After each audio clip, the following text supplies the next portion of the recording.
Kapidongski TV. Andan din po si Kapidongski. Kaya taga ano si Kapidongski, padada yan eh. Nabudunsor, Kapidongski. Sir June A. may mensahe kay Edo at Erica. Ano kaya ito?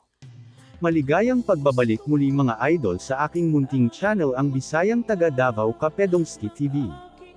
Panibagong araw, panibagong video reaction po tayo mga idol, pero bago ang lahat, shout out po sa lahat ng organic supporters ng Team Kalingap, at higit sa lahat shout out po Kuya Val at Kalingap Rab. Salamat po sa inyong kabaitan at pag-unawa sa aming mga small vloggers. Hindi lang ang mga naghihirap sa buhay na kababayan natin ang inyong natulungan, pati na rin kaming mga small vloggers. Daghang salamat po. Message ni Sir June A kay Erica at Edo. Nakaka-touch, kahit alam natin na mayaman si Sir June A pero napaka-humble na tao. May message po ba kayo Sir June A kina Erica? May message po ba kayo? Oo, message ko kay Erica, kailangan mag-aral ka mabuti.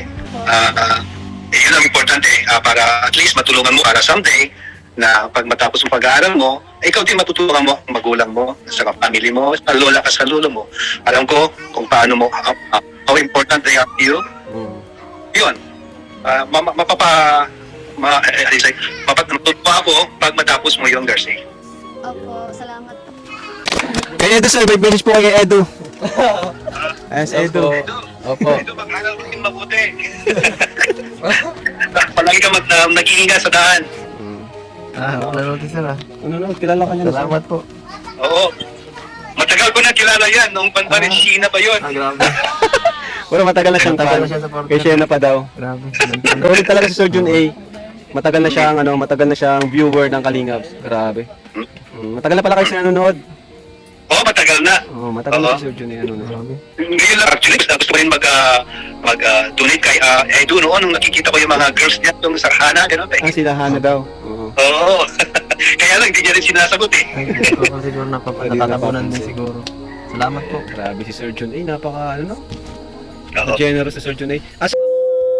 Balikan natin ang mga alaala ng Edrica. Kahit ang major sponsor ni Erica, napaka-supportive talaga sa Edrica.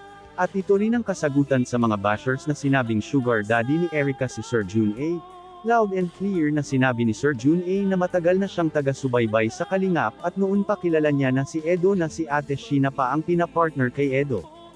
At ngayon sabihin niyo na sugar daddy si Sir June A ni Erica. Kung sugar daddy pa, hindi na siguro makita at matulungan ni Roel of Malalag si Erica, dahil siguradong mayaman na si Erica.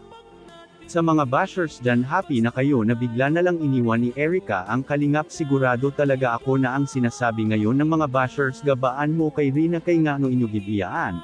Nick love na lang sana tayo at tuloy ang pagsuporta sa Kalingap. Sabi nga ni Edo, kung may aalis may magandang kapalit, at aabangan natin yan.